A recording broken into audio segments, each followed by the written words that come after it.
नमस्कार। आज हम करेंगे कक्षा 8वीं का पाठ 8वां। इसका नाम है प्रेरणा। इसकी लेखिका हैं मीना शर्मा जी। सबसे पहले हम करेंगे कठिन शब्दों के अर्थ। नंबर 1, प्रेरणा, उत्साहित करना अर्थात हौसला देना। नज़र, दृष्टि, महसूस, अनुभव करना। दोहराना, किसी बात को दोबारा कहना। उत्सुकता, चाव, जानने की इच्छा। नंबर 6, टोककर, रोककर, अनुसरण करना, पीछा करना।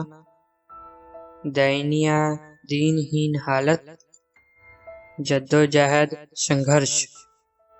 अंदाज, बोलने का ढंग, हिम्मत, हौसला, निपटाकर काम समाप्त करके।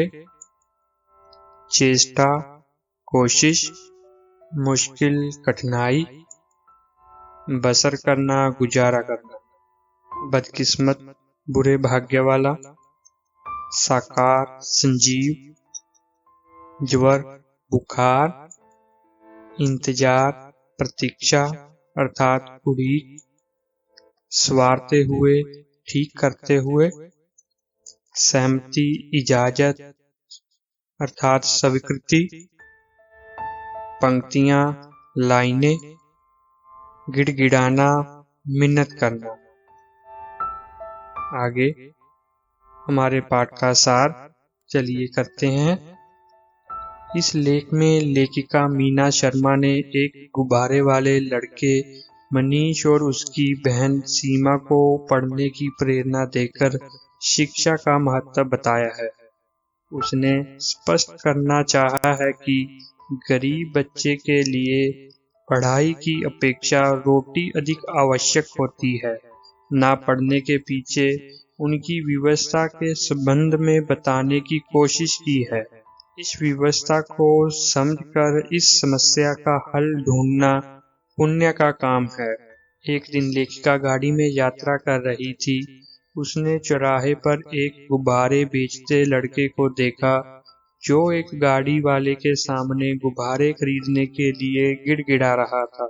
उस लड़के की आयु लगभग 7-8 वर्ष थी। वह लेखिका की गाड़ी के पास भी आया और 10 रुपए में सारे गुब्बारे खरीदने के लिए कहने लगा। फिर वह 10 रुपए के गुब्बारे 5 रुपए में देने के लिए तैयार हो गया। उसने दोपहर से कुछ खाया नहीं था। लेखिका ने गुब्बारे तो नहीं खरीदे पर उसे खाने के लिए कुछ बिस्किट दिए। फिर उससे पूछा, क्या तुम पढ़ते हो? उसने ना कहने पर लेखिका ने पूछा कि क्या वह पढ़ेगा? उसने इनकार कर दिया और बिस्कुट खाता रहा।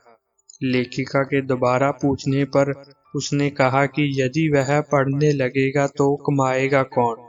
उसने बताया कि उसका पिता नहीं है, उसकी माँ और बहन उधर बैठी हैं। लेखिका ने देखा कि एक औरत दयनीय अवस्था में बैठी गुब्बारे फैला रही थी। उसकी बहन पास बैठी थी। लेखिका के पूछने पर उस लड़के ने अपना नाम मनीष और बहन का नाम सीमा बताया। लेखिका ने उससे कहा कि वह उन्हें पढ़ाएगी। अगले रविवार लेखिका फिर उसी चौराहे के पास उस गुब्बारे बेचने वाले बच्चे के पास गई और उन्हें खाने के लिए 2 चॉकलेट दिए। सीमा चॉकलेट खाने लगी पर मनीष ने अपने चॉकलेट से टुकड़ा तोड़कर अपनी माँ को दिया और कहा कि यह बहुत स्वाद होता है। फिर हौसला करके लेखिका उन्हें समझाने लगी कि यदि वे पढ़ेंगे नहीं तो जीवन में आगे कैसे बढ़ेंगे, उनका जीवन कैसे सुधरेगा। तभी बच्चों ने कहा, मैडम जी, हम बदकिस्मतों को झूठे सपने क्यों दिखा रही हैं? तभी उनकी माँ ने कहा कि इनके सपने सच कैसे होंगे, ये स्कूल नहीं जा सकते। लेखिका ने उन्हें दिलासा दिया कि निकट ही प्रेरणा सहायता सोसाइटी के अधीन मैं तुम्हारे बच्चों को 3 बजे लेने आऊंगी और वे 2 घंटे तक वहां पढ़ा करेंगे। यह सुनकर वे सब खुश हो गए।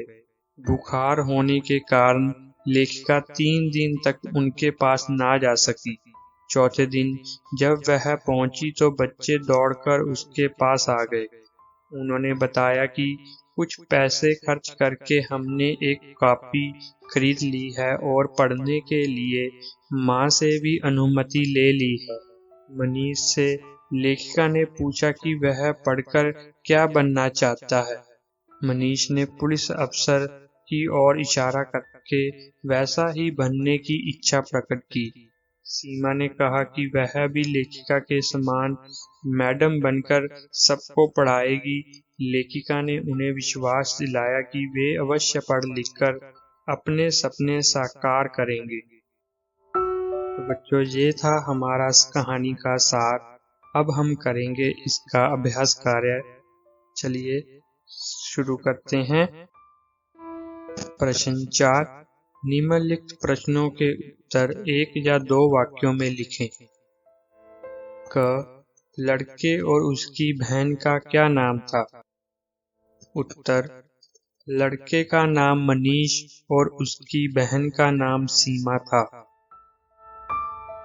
मनीष क्या बेचकर अपना जीवन बसर कर रहा था? उत्तर, मनीष गुब्बारे बेचकर अपना जीवन बसर करता था। प्रश्न ग, गुब्बारे बेचने के पीछे मनीष ने अपनी क्या व्यवस्था बताई?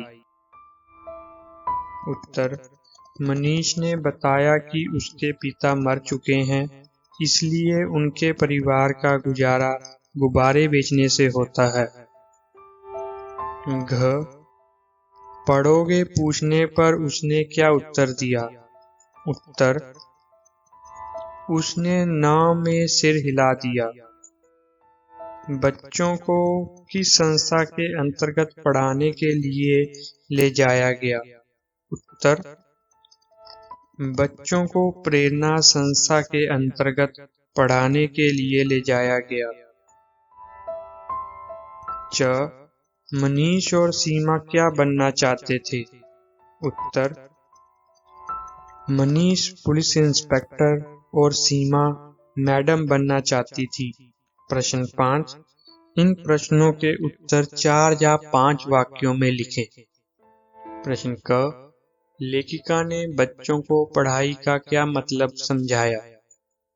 उत्तर, लेखिका ने बच्चों को समझाया कि अगर वे पढ़ेंगे नहीं तो उनका बचपन, जवानी, बुढ़ापा इसी तरह व्यर्थ हो जाएगा। पढ़ाई से ही उन्हें नौकरी, एक घर और अच्छे कपड़े मिल सकते हैं। प्रश्न ख, मनीष का चरित्र चित्रण करें।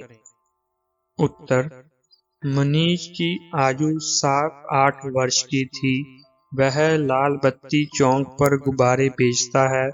वह बहुत समझदार है। वह अपनी बहन से बहुत प्यार करता है। वह पढ़ लिख कर पुलिस इंस्पेक्टर बनना चाहता है। प्रश्न ग, भीख मांगना अपराध है। सपने देखो तो उन्हें सच करके दिखाओ। शिक्षा ही वह सीढ़ी है जिस पर चढ़कर मंजिल पाई जा सकती है।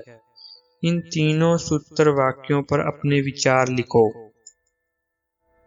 उत्तर, भीख मांगना एक सामाजिक अपराध है, इसलिए मनुष्य को कभी भी नहीं भीख मांगनी चाहिए।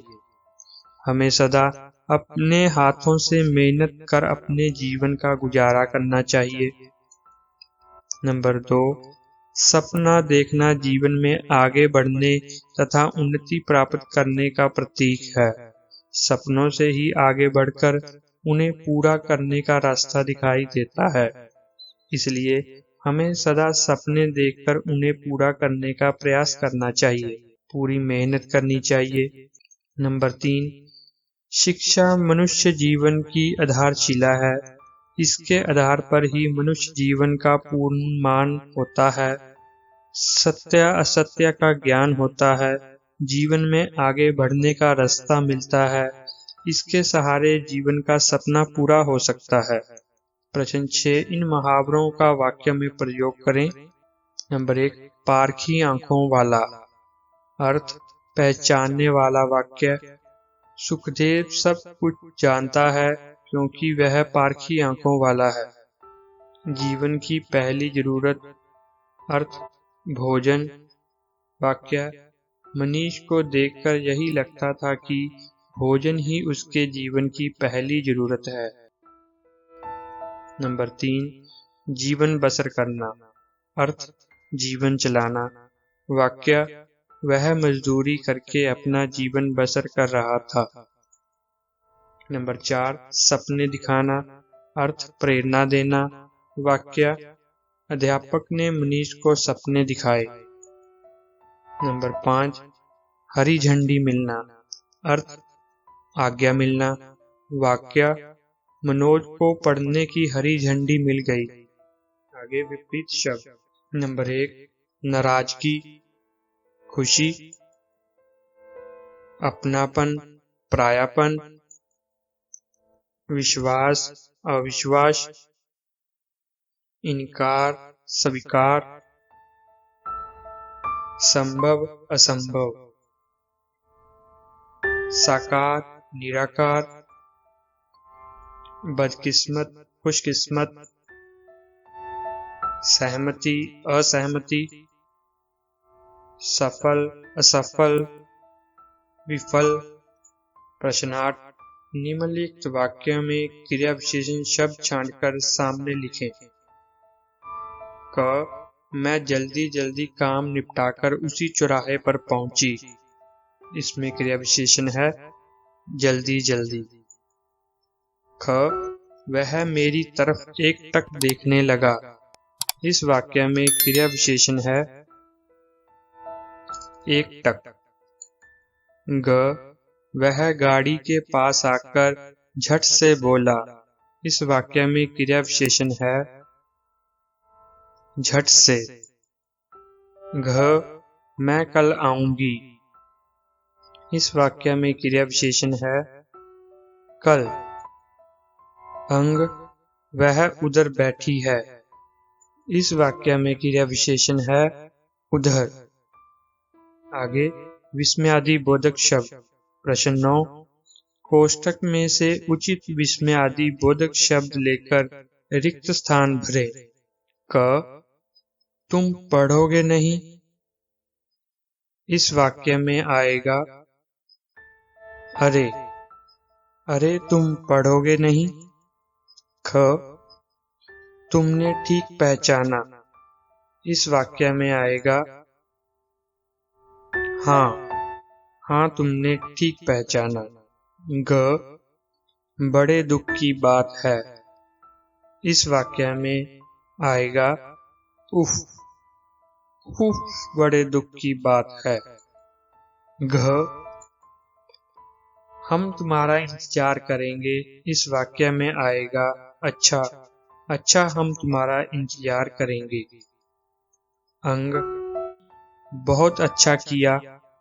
इस वाक्य में आएगा वाह। वाह, बहुत अच्छा किया।